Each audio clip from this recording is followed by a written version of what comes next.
네, 김정은 북한 국무위원장이 40여일 만에 다시 중국을 방문해서 시진핑 국가주석을 만났습니다. 북미 정상회담을 앞둔 시점에 방중 카드를 꺼낸 김 위원장 행보에 관심이 집중되고 있습니다. 전문가 세 분을 모셨습니다. 김조한 YTN 정치안보 전문기자, 김병민 경희대학교 개건교수, 이종훈 정치평론가 세 분 나오셨습니다. 어서 오세요. 안녕하세요. 김정은의 극비 방중, 지금부터 분석을 좀 해보겠습니다. 먼저 시점입니다. 이종훈 평론가님. 네. 시점이 오묘하죠? 네, 그렇습니다. 그러니까 뭔가 의도가 확 읽히는 이제 그런 예. 건데요. 그러니까 북미 정상회담을 앞두고 최근에 사실은 북미가 굉장히 약간 갈등 기류가 좀 흐르고 있는 그런 상황입니다. 그러니까 아시다시피 미국 쪽에서 이제 CVID에 더한 그보다 더 강력한 것으로 추정이 되는 PVID를 이제 이야기를 하고 나왔어요. 예. 퍼머넌트, 영원히 이제 핵 동결을 시키겠다. 그와 더불어서 사실은 이제 그동안 거론하지 않았던 핵무기 이외의 이제 대량 살상 무기들, 그러니까 생화학 무기 이런 것도 범주에 포함시키겠다라고 나오니까, 그러니까 북한 쪽에서 외무성에서 이제 그 얼마 전에 이제 논평이 나왔습니다만 계속 이렇게 그 압박 수위를 높이는 것이 문제 해결에 도움이 되지 않을 것이다라고 이제 얼마 전에 반응을 내놨었거든요. 그러니까 북한도 상당히 좀 불만이 좀 고조되고 있는 그런 상황입니다. 그래서 이번에 이제 일부러 이 시점을 이제 선택을 해서 중국을 이제 간 것이고, 중국 정부 역시 마찬가지. 지금 미국으로부터 무역 전쟁과 관련해서 엄청난 압박을 많이 받고 있잖아요. 자, 그래서 각자가 서로를 좀 활용해서 미국을 어떻게 보면 간접 압박하는 이제 그런 전략을 쓰고 있는 건데, 누가 먼저 만나자 그랬을까요? 그러니까 시진핑 주석이었을 가능성이 좀 높지 않나 이렇게 생각합니다. 예. 그러니까 본인이 지금 이제 어차피 달엔에 지금 이제 오기로 예정돼 있는 상황이었지 않습니까? 그래서 그 가까이 가니까 잠시 와서 만나는 게 어떻겠느냐라는 제안을 했을 가능성이 높지 않나 이렇게 생각을 하고요. 그런데 이게 어찌됐건 이제 결과적으로 보면 김정은식 그 등거리 외교의 본격화가 아닌가 이렇게 생각을 합니다. 과거에 이제 김일성 전 주석이 미소 간, 그러니까 소련과 중국 간에 중소 간에 이제 그 등거리 외교를 한 적이 있는데요. 그러니까 지금은 미중 간의 등거리 외교를 김정은 위원장이 시도하는 것으로 이렇게 보입니다. 김주환 기자, 3월 말에 갔었잖아요. 네, 40여일 만에 날. 또 갔는데 이렇게 단기간 내에 또 방중하는 것도 상당히 이례적이지 않습니까? 그렇죠. 저는 좀 양측의 전략적 이익이 맞아 떨어졌다 이렇게 예. 볼 수 있을 것 같습니다. 4월 22일이었죠. 노동당 전원회의에서 사회주의 경제 건설에 매진하겠다라고 했는데 왜 달행이냐? 그러니까 과거는 이제 대련이라고 표기를 했는데 우리가 요동반도 맨 그때 전략적으로 그 중국 동북 삼성의 중화학 기지가 다 모여 있는 곳입니다. 우리가 쉽게 설명드리면은 몇 년 전에 우리 STS 중공업이 거기에 투자해서 조선소를 세웠다가 이렇게 좀 경영이 굉장히 안 좋아한 거 있었고요. 그리고 거기가 보하이만 일대가 심수항이라고 해서 수심이 깊어요. 그래서 중국 입장에서는 항공모함 2척의 모항도 거기인데 거기에 가는 이제 그 의미가 경제적 발전상을 볼 수 있는 건 겉에 이제 표면적인 이유고, 두 번째는 이유는 지금 말씀하신 당장 북미 정상회담을 앞두고 차이나 패싱 우려가 있으니까 중국에서는 그걸 불식할 수 있고, 그 다음에 북한으로서는 기대 언덕을 한 번 더 우군 세력을 만드는 거죠. 그 근거 중에 하나가 지금 이 박사님께서 말씀하셨습니다만은 미국에서 PVID 원칙, 그러니까 이 비핵화 조건을 굉장히 강화시키고 있지 않습니까? 그동안 침묵하고 있는데 오늘 그 북중 정상회담 할 때 신화통신하고 조선중앙통신 보도 내용을 보면 굉장히 중요한 포인트가 있습니다. 어떤 건가요? 단계적이고 동시적 이행을 추진하겠다. 이 말은 미국의 핵 원칙은 선폐기 후 보상이거든요. 그러니까 우리는 그렇게 안 하겠다라는 것을 굉장히 극명하게 드러냈기 때문에 북미 정상회담이 열린다라는 것은 낙관할 수 있겠지만은 북미 정상회담의 결과에 대해서는 그다지 낙관하지 못할 개연성이 높다 이렇게 예상할 수 있는 것이죠. 어쨌든 방중이 마무리되자마자 조선중앙TV에서 이 소식을 상당히 상세하게 보도를 했습니다. 그 내용부터 좀 들어보시죠. 조선노동당 위원장, 조선민주주의인민공화국 국무위원회 위원장 김정은 동지께서 주체 107, 2018년 5월 7일부터 8일까지 중화인민공화국 대련시를 방문하시고 중국공산당 중앙위원회 총석이 중화인민공화국 주석 석분평 동지와 또다시 상봉하셨습니다. 조중 두 당 두 나라 사이의 친선의 역사에 터키할 새로운 전성기가 펼쳐지고 있는 속에 두 나라 최고 영도자들의 의의 깊은 상봉과 회담이 중국 론용성 대련시에서 진행됐습니다. 경의하는 최고 영도자 김정은 동지께서 5월 7일 오전 전용기를 타시고 평양을 출발하셨습니다. 두 당 두 나라의 전략적 선택인 조중 친선을 새 시대 요구에 맞게 보다 활력 있게 전진시켜 나가는 데서 중요한 계기로 됩니다. 김정은 동지와 습근평 동지 사이에 두터운 동지적 친분 관계에 기초한 조중 친선은 두 나라 최고 용도자들 사이에 거듭되는 상봉과 회담들에서 합의된 정신과 두 나라 인민들의 공동의 노력에 의하여 새 시대의 요구에 맞게 더욱 강화 발전되어 나갈 것입니다. 조선중앙TV에서 이제 조중 친선 이 이제 표현을 썼는데 김병미 교수님. 네. 이 자리에서 김정은 위원장이 비핵화에 대한 확고한 입장을 다시 한번 확인했다고 합니다. 그러니까 이번 북중 만남을 통해서 국제사회에 다시 한번 이 의지를 피력했다 이렇게 볼 수 있겠죠? 북한은 비핵화에 대한 의지를 피력했고요. 중국 같은 경우는 여기에 대한 한반도 문제에 적극적으로 개입하겠다라고 나섰다 볼 수 있는데요. 우리가 판문점 선언을 보건대 여기에 대한 종전 선언에서 남북미 또는 남북미 중이라는 표현을 씁니다. 예. 그러니까 중국의 개입 여부를 사실 확실치 않기 때문에 또는이라는 표현을 썼는데 예. 여기에 대해서 중국이 여러 가지 고민이 들었을 겁니다. 그러니까 보다 더 적극적으로 이 한반도 문제에 중국도 역할하겠다라고 하는 모습들을 이 시진핑 주석이 김정은 위원장과의 만남을 통해서 밝혔다라고 볼 수 있는 거고요. 남북 정상회담 이후에 5월 20일 대한민국의 문재인 대통령은 미국의 트럼프 대통령을 만나러 한미 정상회담을 하지 않습니까? 그러니까 전통적인 조중 관계라는 표현을 썼기 때문에 북한 입장에서도 이 북미 정상회담을 앞두고 시진핑 주석을 만나서 이야기를 나눌 필요성이 있다고 느꼈을 겁니다. 여기에 대해서 과거에 어떤 얘기가 있었냐면 시진핑 주석이 오히려 북미 정상회담 이전에 평양을 가고 싶다라는 의사를 표현했지만 김정은 위원장이 거절했다는 얘기가 나오거든요. 그런 측면에서 보건대 이 다련에서의 만남을 기점으로 관계를 개선하고자 했던 부분들이 좀 있는 것 같고 예. 저는 굉장히 좀 흥미로웠던 대목 중에 하나가 우리가 계속 화면에서 보지만 굉장히 넓게 펼쳐진 바다 앞에서 두 정상이 만남을 가지는 모습을 계속 내비치잖아요. 그러니까 트럼프 대통령은 보통 외국의 정상들을 본인이 마라라고 리조트를 초대해 갖고서는 굉장히 화기애애한 모습을 보이기도 하고 남북 정상은 지난번에 있었던 도보다리에서의 밀담을 가지기도 했는데 저와 같은 두 정상의 만남을 좀 의도적으로 배치하면서 예. 북한과 중국에 대한 관계가 전통적인 우호 관계임을 다시 한번 강조하는 모습들을 보이고자 했던 것도 있는 것 그러게요. 같습니다. 저렇게 좀 자연스럽게 이렇게 대화도 하고 경관도 보고 이런 모습이 상당히 처음 본 게 아닌가 싶은데요. 사실은 저 북중 정상 간에. 섬이 예. 우리한테는 익숙하지 않지만 굉장히 중국 고위층들이 가는 방초다. 우리로 예. 말하면은 봉추도라고 부르는 게 홍두깨처럼 생긴 섬이라고 합니다. 다롄 예.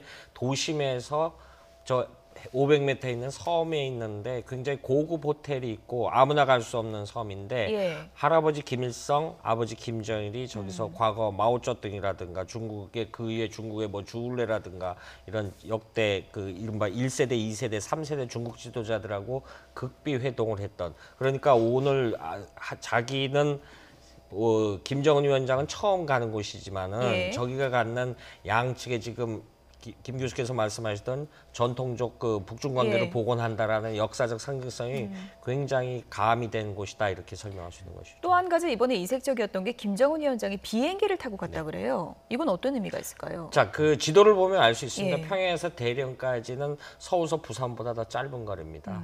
그런데 육로가 과거에 교통편이 없죠. 그러니까 1시간이면 날아갈 수 있는 것이죠. 예. 또 다른 관점은 뭐냐면은 다롄과 이게 보하이만, 바레만이라고 하는데 우리 관광의 청도, 산둥반도 일대가 중국 경제권이요. 그래서 굉장히 중요하게 봐야 되는 북한이 만약 예. 개혁 개방 길을 나선다라면 가장 이득을 보는 나라는 역설적으로 우리가 불편한 진실일 수 있는 중국입니다. 예. 중국 경제권에 다시금 끌어안겠다라는 의도도 포함돼 있다 이렇게 설명할 수 있는 것이죠. 어쨌든 시진핑 주석도 한반도 문제에 내가 적극적 역할을 하길 원한다라고 했기 때문에 지금 북중 간의 이해관계가 딱 맞아떨어진 그런 상황인데 오늘 이 북중 회담이 북미 회담할 때 김정은 위원장의 좀 목소리에 힘을 실리는 계기가 될 수 있는 건가요? 어떻게 보십니까? 그렇죠. 그런 의미를 이제 분명히 갖습니다. 예. 이제 그런 거고, 그러니까 그렇기 때문에 이제 중국을 일부러 가서 중국을 활용하는 거죠. 그러니까 예. 김정은 위원장 입장에서는 그래서 이제 미국으로 하여금 조금 더 심리적인 압박을 갖도록 그래서 그 심리적 압박이라고 하는 건 딴 게 아니고. 그러니까 이게 너무 이렇게 북한에 대해서 압박만 가해가지고서는 답이 안 나온다. 계속 압박 가하면 여차하면 중국하고 더 가까이 지내면서 이 그러니까 북미 간의 관계가 더 악화될 수도 있다라고 하는 거를 이제 자꾸 보여주는 거거든요. 그런 의미를 이제 갖는다라고 이제 우리가 일단 이제 진단하는 게 정확할 것 같고요.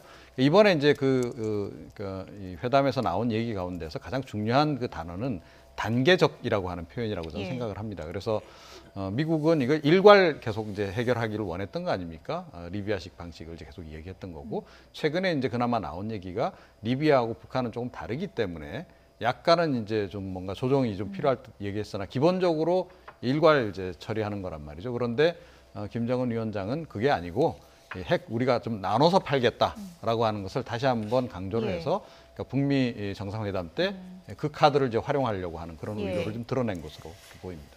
김주환 기자, 이번에 수행 명단을 보니까 역시나 또 김여정이 들어가 있더라고요. 김여정과 그 북한 외무상이 그 이수용이 있었죠. 그런데 저는 김여정뿐만 아니라 중국 측 일면을 봐야 된다고 합니다. 왕훈인이라는 21세기 중국의 제갈량이라고 불리는 왕훈인 상무위원이 시진핑 주석 옆에 딱 옆에 붙었어요. 이것이 갖는 바가 뭐냐면은 중국의 지금 시진핑 정부의 가장 큰 제일 국정과제가 1대1로 정책입니다. 1대1로 정책을 중국의 뒷마당인 한반도까지 확대한다는 의미죠. 그러니까 왕우닝이라는 상무위원이 참가했다라는 거는 이거는 김여정보다 훨씬 중차대한 사안을 봐야 되기 때문에 우리가 동북아의 평화 완전히 와서 동북아 한중일 그 경제 협력이 공고히 된다라고 해도 역시 중국이 경제적 우위를 잡겠다 이런 시그널이다고 볼 수 있는 것이죠. 네. 일단 북미 정상회담을 앞두고 김정은이 극비리에 방중했다는 소식을 전해드렸는데 트럼프 미국 대통령이 최근에 북미 정상회담을 상당히 띄우려는 노력은 많이 하면서도 최종 발표는 좀 미루고 있는 모양새입니다. 일단 내용을 좀 보시죠.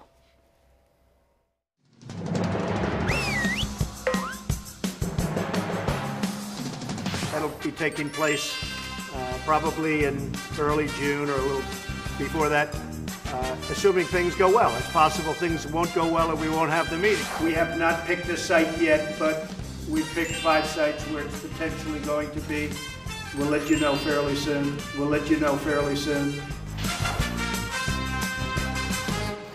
If things work out, there's a great celebration to be had on the site, not in a third-party country. We now have a date and we have a location. We'll be announcing it soon. A lot of things have already happened with respect to the hostages, and I think you're going to see very good things. As I said yesterday, stay tuned. Stay tuned.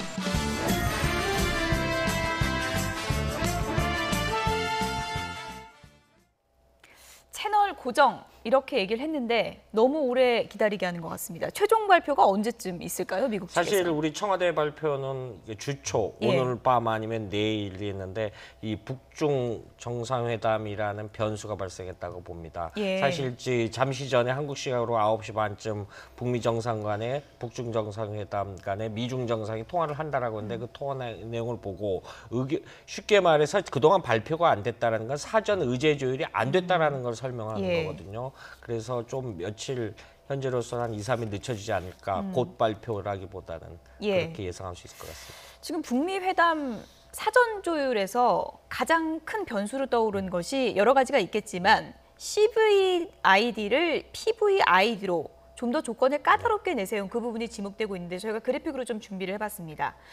CVID 그리고 PVID입니다. CVID가 완전하고 검증 가능하며 불가역적인 비핵화. 그런데 PVID는 단어가 바뀌죠. 앞에 영구적이고라고 바뀝니다. 이 차이가 북한에게는 어떤 차이가 있는 겁니까? 사실은 PVID는요. 과거에 사실은 퍼머넌트와 불가역적이라는 말은 같은 의미입니다. 되돌릴 수 없다라는 같은 의미인데 저것이 지금 핵시설물이라는 게 아니라 북한의 핵과학자가 한 200명 된다고 그러고 핵 관련 기술자가 한 2,000명이 되는 이 사람들이 그 업무에 종사 못하게 한다라는 의미도 포함됩니다. 왜?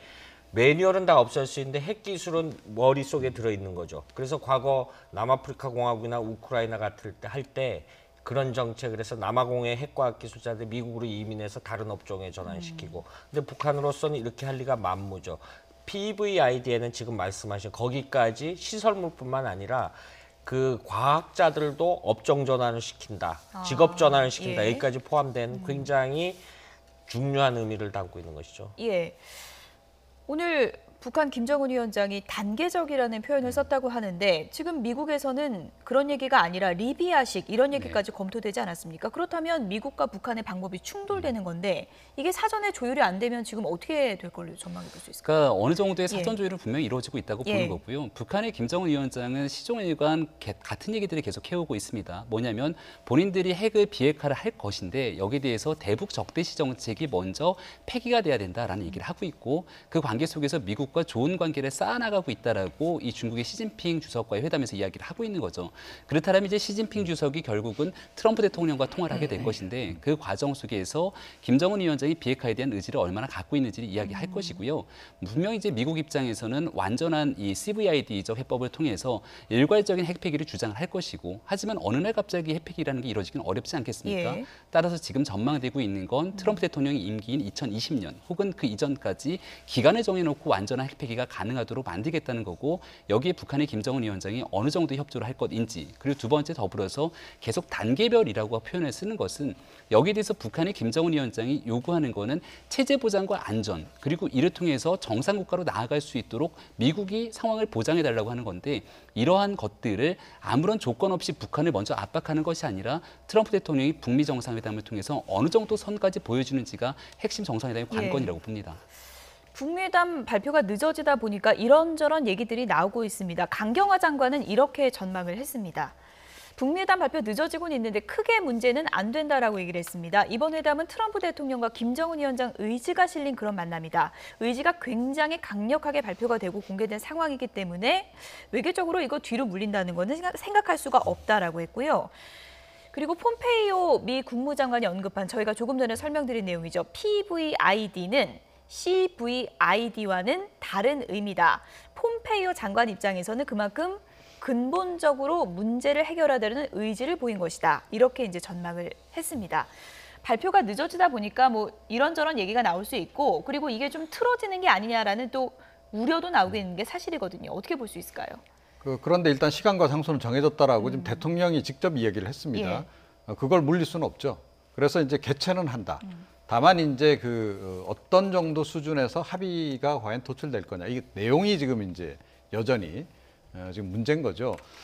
트럼프 대통령도 그 장소하고 뭐 그 시간 이 얘기를 굳이 한 이유는 그러니까 그 두 가지는 다 해결됐는데 지금 더 중요한 문제 의제와 관련해서는 여전히 조율이 진행 중이다라고 하는 것을 또 이렇게 반증하는 거다라고도 우리가 볼 수 있을 것 같아요. 그래서 이 부분이 지금 굉장히 지금 그 미국과 북한 간의 힘겨루기가 마지막 힘겨루기라고 볼 수 있는데 이게 지금 굉장히 치열하게 지금 전개되고 있는 양상이 아닌가 이렇게 생각을 합니다. 그러니까 이 트럼프 대통령으로서도 이번 그 북미 정상회담이 중요할 수밖에 없는 게 북미 정상회담 뭐 처음 열리는 거기도 하지만 사실은 또 이걸 또 뭐 북중 간에 이렇게 만나듯이 이렇게 자주 만날 수 있는 그런 상황은 아닐 거라고 우리가 봐야 되거든요. 그렇다 한다면 어찌됐건 성과를 좀 확실하게 내야 된다. 처음 만난 자리에서 뭔가 그야말로 노벨상까지 거론될 정도의 성과물을 확실히 내놔야 된다라는 그런 이제 심리적 부담이 있는 거죠. 그래서 최대한 이제 북한을 압박하는 거고 북한도 당연히 거기에 대해서 저항을 하면서 어찌됐건 카드를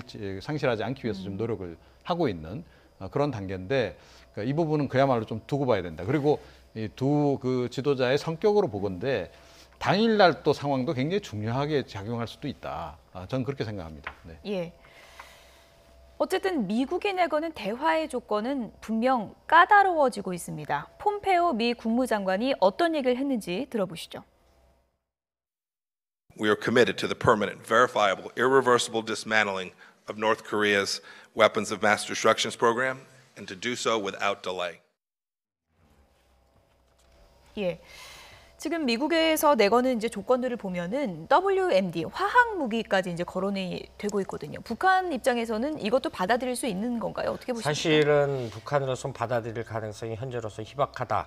왜 이렇게 되냐면요. 사실 PVI 우리가 처음에 논의됐던 북한의 추진체와 핵무기만 관련해 했는데 일본 그 국가안보국장과 그 존 볼턴 미 국가안보국장이 이야기를 했죠. 이야기를 해서 지금 말씀한 WMD 거기 북한 인권까지 들어가는 겁니다. WMD라는 건요. 그러니까 북한이 한 화생방 무기가 한 5,000톤 있다라고 하는데 세계 한 3대 보유국으로 추정되는데 이 발사체 위에 앞에다 핵을 달으면 핵무기가 되는 거고요. 예. 이 탄두에다가 화생방 무기를 달으면 화생방 대량 살상 무기가 같은 형태가 되는데 이것까지 요구를 한다라고 하는 것은 쉽게 말해서 북한으로 하여금 모든 것을 다 내놓고 처분만 기다려라는 입장이 될 수가 있습니다. 그렇지만은 여기에도 역시 트럼프식의 협상 기술이 반영된 것이 아니냐라는 분석이 나오고 있습니다. 여기까지 다 압박을 해놓고 실제 협상을 할 때는 실제 필요한 ICBM이라든가 핵탄두 관련만 우선적으로 해결하자 이렇게까지 예상을 하고 있기 때문에 예. 어찌됐든 간에 가장 중요한 거는 북미 정상회담을 언제 연다, 어디서 연다 예. 이거부터 빨리 공개가 돼야지만은 북중, 예. 북미 양측이 이렇게 다 후퇴할 수 없는 그런 상황이 되는 것 이 같습니다. 부분을 좀 간략하게 여쭤볼게요. 어쨌든 시진핑 주석이 오늘 김정은 위원장도 만났잖아요. 뭐 순방치안이라는 말까지 거론하면서 가까운 관계라는 것을 다시 한번 확인했는데 트럼프 미국 대통령하고 시진핑 주석이 또 조금 이따 통화를 할 거라고 하거든요. 그렇다면 시진핑 주석 입장에서는 어느 쪽의 입장을 지지해줘야 할지 이런 부분도 좀 고민이 될 것 같은데 어떻게 보십니까? 사실 무게중심을 60% 이상 북한을 지지하는 쪽으로 발언을 할 가능성이 60% 듭니다. 정도. 예, 왜냐하면은 지금 사실은 뭐 무역 분쟁이 있다라고 하는데 역설적으로 미국의 무역 역조가 중국 공산품 활용 안 하면 안 되는 거거든요. 그런데 미중 관계에서 가장 중요한 부분이 있습니다. 원자바옥 전 총리가 얘기했던 투위불파라는 말을 쓰거든요. 예. 뭐냐면은 싸우되 밥그릇은 깨지 않는다라는. 왜냐하면 미중 무역 문제에서 교집합 부분이 굉장히 많이 있습니다. 예. 이 선에서 하기 때문에 그런데 역설적으로 북한 문제에서는 그 변수, 상수가 아니라 변수가 작용하기 예. 때문에 제가 시진핑 주석 입장에서는 북한을 얼마든지 자기들 편에 있어서 트럼프한테 의견 전달할 가능성이 있다 이렇게 해서. 중국의 입장에서 아마 북한을 바라보건대 가장 불편한 시선 중에 하나는 결국 종전을 선언하고 평화협정을 체결하는데 여기에 대해서 주한미군 주둔을 인정하는 부분일 겁니다. 예. 그러니까 이게 이제 입장이 다르다라는 시그널이 몇 번이나 나왔거든요. 그러니까 아마 이번에 있었던 중국과 북한의 정상회담 과정 속에서 결국 종전선언 평화협정 체결 위해 주한미군 주둔 문제를 어떻게 갖고 갈 것인가를 얘기를 했을 거고요. 북한도 사실상 문제를 삼지 않고 대한민국의 문재인 대통령도 이 주한미군은 평화협정의 문제가 아니라 동맹의 문제라고 얘기했던 것처럼 미국이 주한미군을 주둔하고자 하는 결정적인 이유는 중국과의 관계 속에서 동북아 질서에 영향을 미치는 부분이기 때문에 예. 중국이 가장 불편하게 생각할 게 이걸 겁니다. 그러니까 이런 문제들을 어떻게 풀어갈지가 굉장히 고민일 거고요. 오늘 일부 언론에서 이런 얘기도 하더라고요. 폼페이오 국무장관이 극비리에 북한을 다시 한번 방북할 수 있는 가능성이 열려 있다라고 얘기를 하고 있는데 예. 사실상 폼페이오 국무장관이 다시 북한이나 평양에 들어가게 됐을 경우 여기에 대해서 이제 곧 북미 정상회담의 장소가 발표가 될 것인데 이러한 과정 속에서 여전히 북한과 미국의 조율이 좀 순조롭게 이루어질 수 있는 가능성을 여전히 예. 배제할 수는 없다라는 분석도 있습니다. 어쨌든 북미회담 뜸들이기가 상당히 좀 길어지고 있는데요. 언제쯤 공식 발표될지 기다려보도록 하겠습니다. 김주환 기자는 여기서 인사드리겠습니다. 고맙습니다. 이번에 국회로 가보겠습니다. 민주당 우원식 원내대표, 유종의 미를 거둘 수 있을까요? 주제어 보시죠.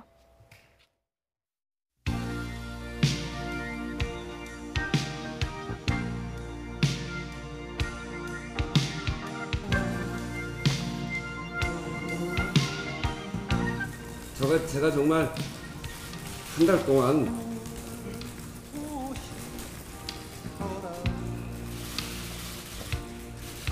동안 참으면서 그분들의 이야기를 들었습니다. 어떻게든지 정부가 좀 국민들한테 안정적으로 갈 수 있도록 하기 위해서 그렇게 해왔는데 자유한국당이 너무하지 않습니까?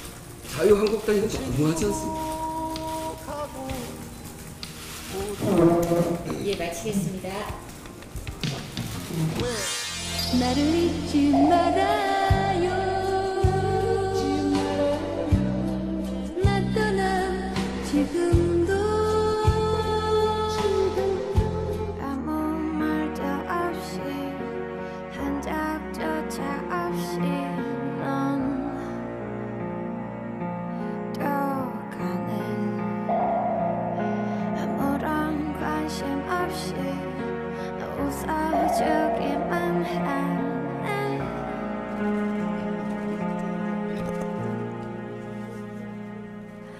자기 나 홀라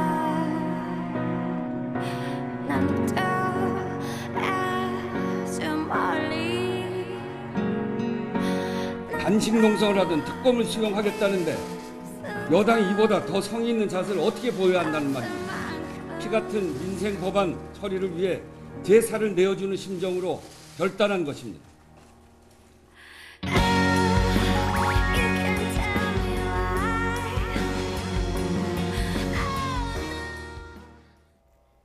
임기가 오는 11일까지인데요. 이제 시간이 얼마 남지 않았습니다. 노영희 변호사님 모셨습니다. 어서 오세요.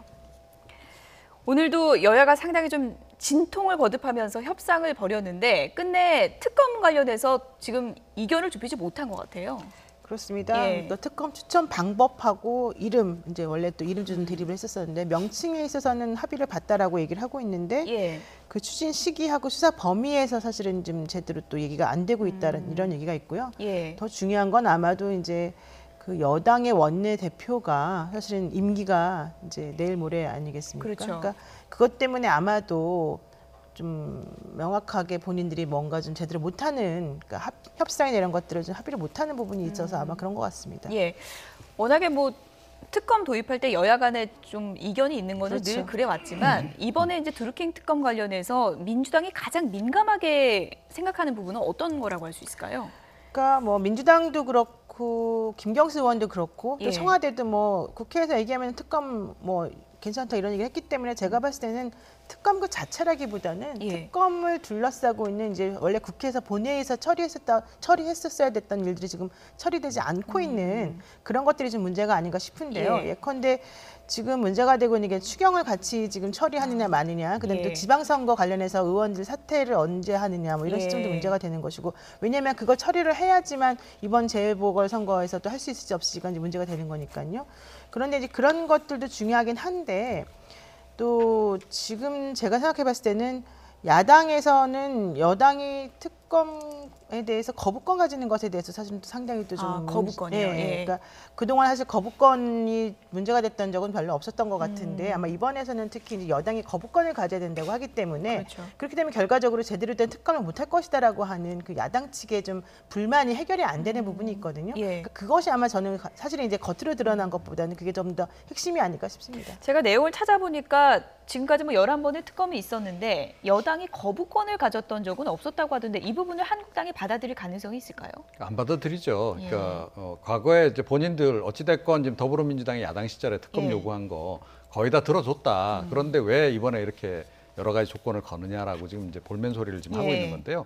그러니까 지금 야당이 하는 얘기가 저는 무리한 얘기는 아니다라고 저는 생각을 합니다. 그래서 오히려 지금 거부권 부분을 넣은 것이 조금 더 무리한 요구, 여당으로서 무리한 요구다라고 볼 수 있기 때문에 그러니까 대화를 통해서 좀 잘 푸시는 게 좋겠다라고 생각을 하고요. 예. 지금 뭐 들리는 얘기는 이 부분도 어느 정도는 좀 훼손됐다라는 얘기가 좀 있습니다. 거부권 부분이요? 예, 그래서 예.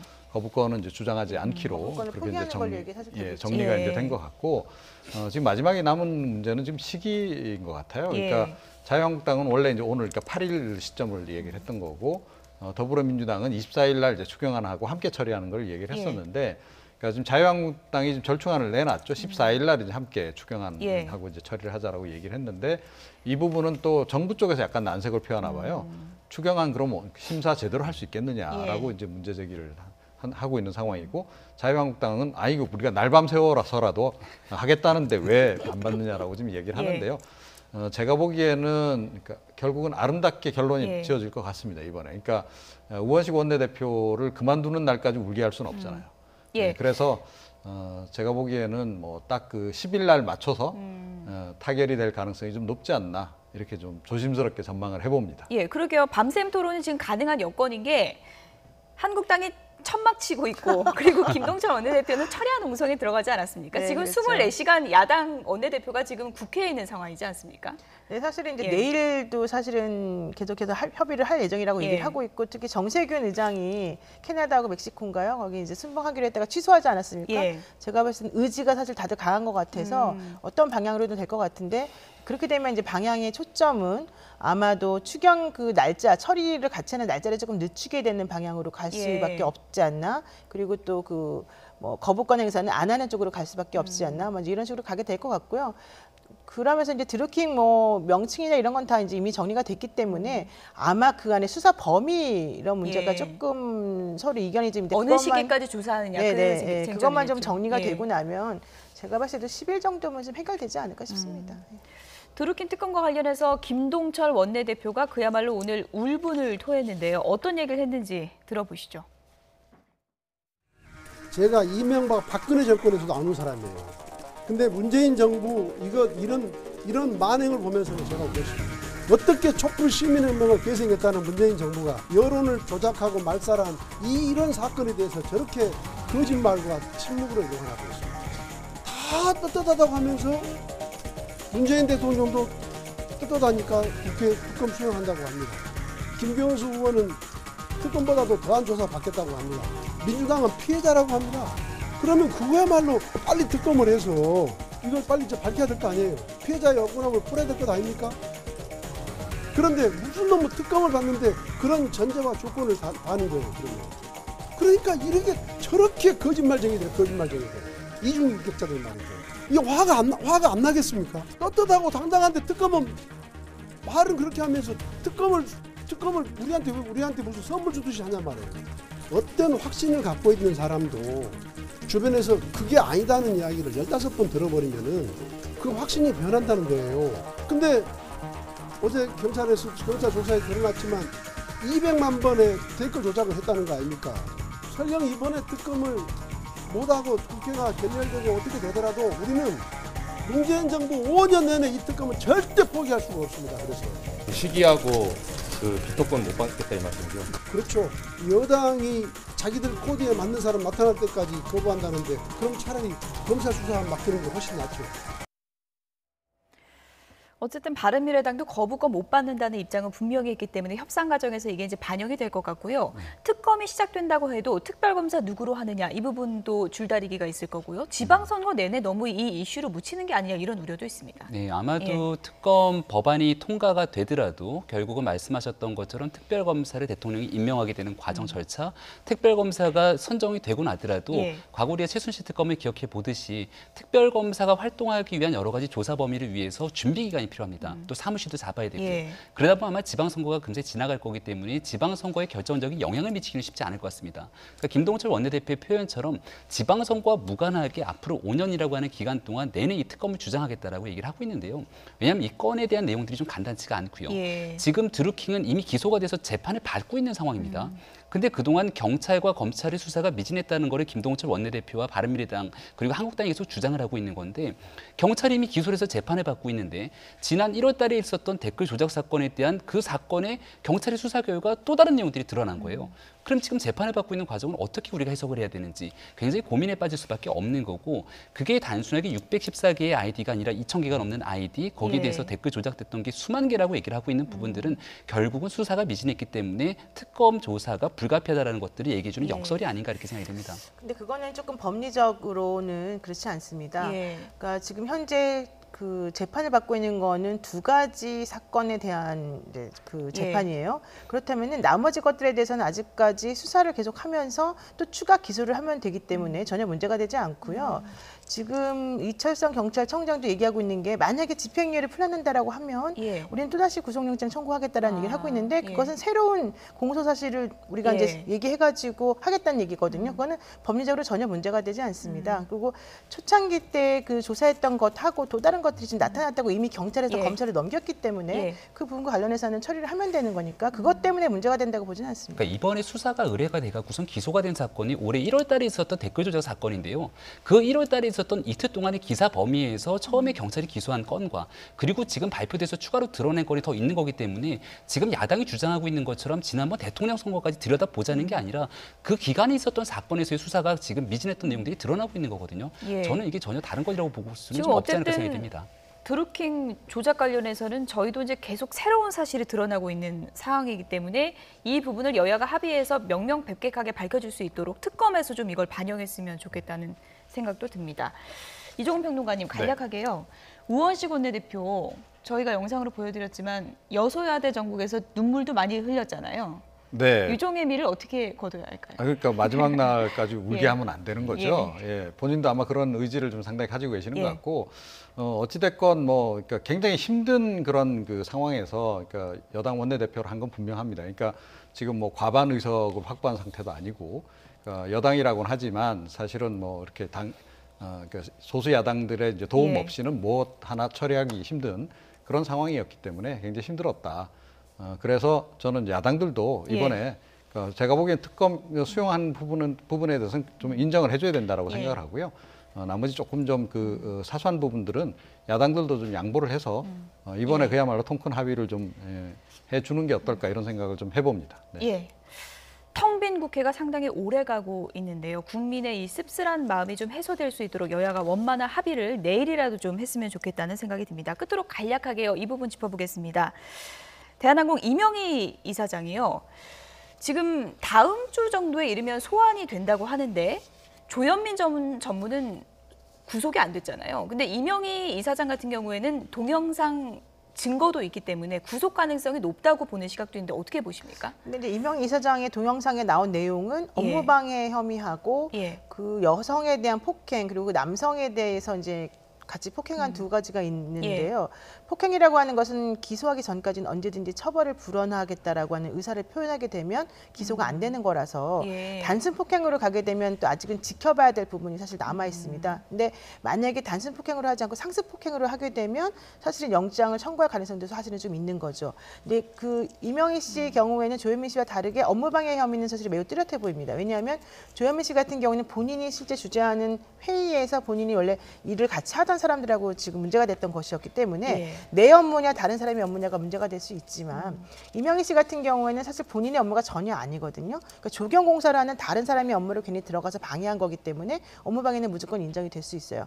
다만 업무방해 정도로 영장을 청구한다는 것이 쉽지는 않기 때문에 이게 만약에 상습폭행이 인정되지 않는다라고 한다면 또다시 업무방해 하나만 가지고 영장 청구하는 것은 쉽지 않아 보입니다. 다만 지금 여러 가지 루트를 통해서 들어오는 소식에 의하면 상습폭행의 가능성을 지금 염두에 두고 있다고 하기 때문에 만약에 그게 인정이 된다라고 한다면 영장 청구 가능성도 우리가 배제할 수는 없죠. 그럼 갑질 피해 당한 사람들의 그런 쏟아진 증언이나 이런 게 다 반영이 될 수 있는 건가요? 네, 이제 사실은 제일 중요한 건 특정을 해야 되는 겁니다. 어떠한 행동에 있어서 언제 어느 시기에 어떤 식으로 이 사람이 폭행했느냐 이런 것들이 가장 문제가 되는 건데 그런 것들이 지금 동영상으로 남아있지만 나머지 것들에 대해서는 명확하게 지금 우리가 알지 못하거든요. 그렇다면 그런 것들이 명확하게 검찰이나 경찰에 그 고소가 된다거나 뭐 얘기가 된다면은 이제 그것도 가능한 부분이 되지만 만약에 그게 특정되지 않는다 하더라도 전체적인 측면에서 상습성이 인정된다고 하면 상습 폭행으로 또 인정이 될 수 있기 때문에 그 부분은 좀 봐야 되는 거죠. 조현민 전 전무는 물컵 던졌다 그랬었는데 이명희 사장은 뭐 뚝배기 던졌다 이런 증언도 나오지 않았습니까?